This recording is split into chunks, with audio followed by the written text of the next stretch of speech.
वीर क्या है? शरीर का प्रधान तत्व वीर है। तेज, उत्साह, शौर्य और बल इसी के नाम है। वीर शक्ति का स्रोत और तेज का भंडार है। यह शरीर रूपी दीपक की तेल है। दूध के मक्खन और गन्ने के रस की तरह वीर शरीर का प्राण है। बोलचाल की भाषा में वीर को धातु या धात कहते हैं। यूनानी में इसका नाम मणि और अंग्रेजी में सीमन। वीर सफेद रंग का गाढ़ा तरल पदार्थ है। वीर में कुछ लस भी होते हैं जो बाद में सूख जाते हैं और कपड़े पर इसका धब्बा हल्के पीला रंग का पड़ता है और कपड़े के सूखने पर उस जगह कड़पन आ जाती है। वीर में से भीगा हुआ कपड़ा अग्नि के सामने रखने पर धब्बा का रंग गहरा हो जाता है। ताज़ा वीर छूने में कुछ गर्म मालूम होता है। कच्चे दूध में जैसे घी का तत्व रहता है, अधखिली फूल में जैसे गंध कोश रहता है, उसी तरह बच्चों के शरीर में वीर रहता है और इसकी उत्पत्ति का कार्य शुरू से ही होते रहता है। आयुर्वेद शास्त्र की दृष्टि से वीर शरीर का प्रधान तत्व और भोजन का सार पदार्थ है।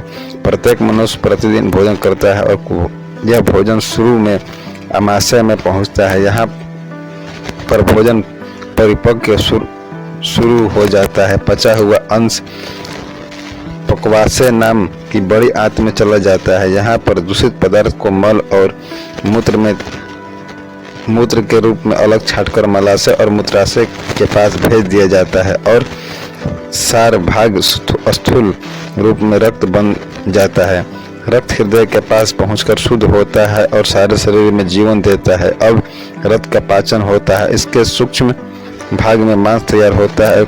इस क्रम में मांस में मेद बनता है और मेद जैसे के पचने पर हड्डी बनता है। इस क्रम को अब चर्बी बनती है। चर्बी के पचन होकर उसके सूक्ष्म भाग को वीर नाम सफेद पदार्थ तैयार होता है। प्रकृति की अनोखी कारीगरी हमारे शरीर में ही जीवन का सभी चीज़ों को उचित रूप में तैयार करती है। रोज ही शरीर में नया रक्त और वीर का बनता है। भोजन से वीर बनने में लगभग 1 महीना का समय लगता है। वीर की विश्लेषण। रसायन शास्त्र में परीक्षक ने बताया कि वीर के प्रतिशत भाग को निम्न चीज़ों में भागा गया है। 3 भाग ऑक्साइड ऑफ प्रोटीन, 4 भाग चिकनाई, 5 भाग phosphate of lime, chloride of sodium, कुछ फास्फोरस, कुछ फास्फोरस और कुछ खारा पदार्थ, 70 से 90 भाग जलयंश। वीर के अंदर जो द्रव वस्तु है उसका लाइकस सैमिनिन कहते हैं। इसका रंग कोई नहीं होता है। यह अल्बमुनियम होता है। वीर के दाने विरकिट होते हैं। वीर के दाने का नाम है सेमिनल ग्रेन्यूल।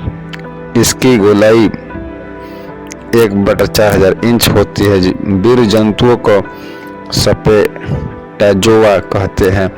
अणुवीक्षण यंत्र के द्वारा इसका दर्शन हो सकता है। वीर जंतुओं की लंबाई 1/5000 और चौड़ाई 1/600 इंच होता है। ये बराबर वीर में चलते फिरते रहते हैं। इन्हीं के द्वारा गर्भ की रचना होती है। जिस पुरुष के वीर जंतु होते हैं या सुस्त हो जाते हैं, उनकी संतान नहीं होती। रोजाना वीरपात करने वाले को यह मालूम है कि वीर के एक बूंद में हजारों जीव जंतु रहते हैं। जंतुओं का सिर मोटा होता है और पूंछ पतली होती है। इस गति हमेशा आगे की तरफ रहती है। 70 घंटे तक जंतुओं को जीवित रखने का प्रयोग हो चुका है। पश्चात देशों में तो पिचकारी द्वारा वीर की जंतु का स्त्री के बच्चेदानी में पहुंचाने की क्रिया भी होती है और इस स्त्री के गर्भाशय स्थिति भी हो जाती है। खट्टी और खारी वस्तुओं को स्पर्श वीर जंतुओं की जान निकल जाती है। जिन स्त्रियों के गर्भाशय में ऐसी चीज होती है उसकी गर्भपात होते रहता है। संतान निग्रह के प्रयोग यह मालूम होता है कि अल्कोहल, अफीम, अर्क तथा तीक्ष्ण द्रव्यों के स्पर्श जंतुओं को नष्ट कर देते हैं। मरने के बाद इसकी पूंछ सीधी हो जाती है।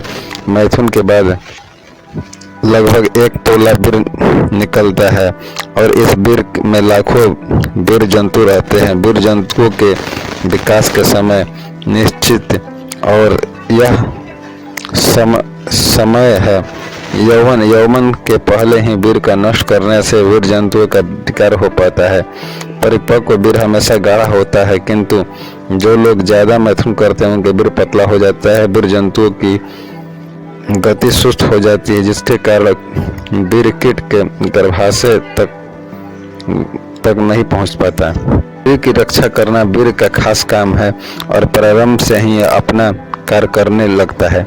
जिस तरह गुलाब की फूल को शुरू से ही सुगंध रहती है, लेकिन उसका पूरा विकास होता है उसका खिलने पर उसी तरह मनुष्य के शरीर में बीर बनने की क्रिया शुरू से होती है, किंतु बीर का पूर्ण विकास समय यौवन साधारणतः 18 वर्ष की अवस्था में बीर परिपक्व हो जाता है और वह बीर शरीर रक्षा के साथ संतान उत्पन्न करने का भी काम करता है।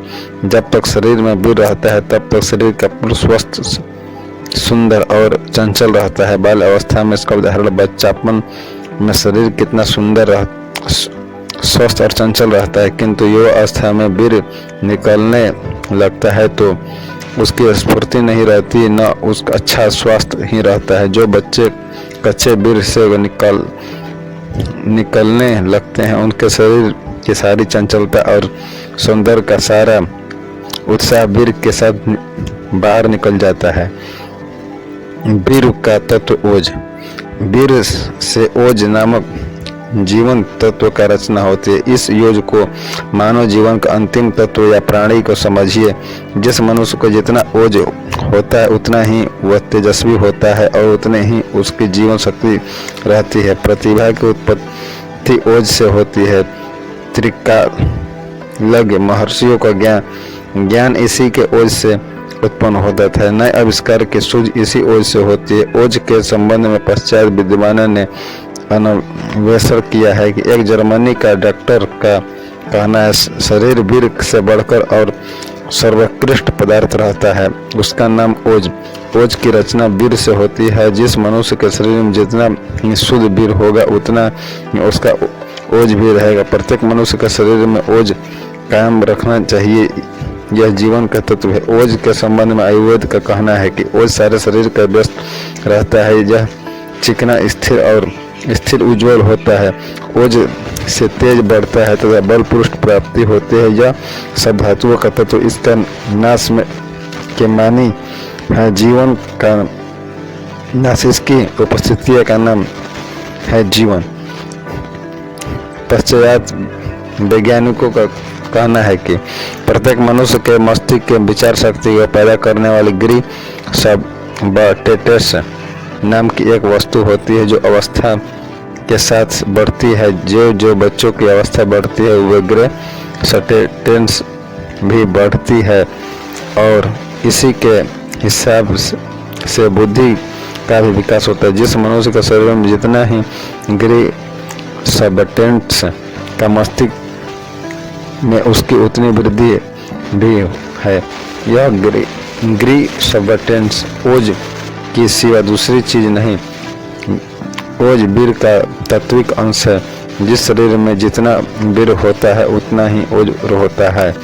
नौजवान अवस्था में बीर का परिपक्व होता है। जब शरीर के अंदर बीर जज्ब होता रहता है तो ओज और प्रतिभा शक्ति भी बढ़ती है।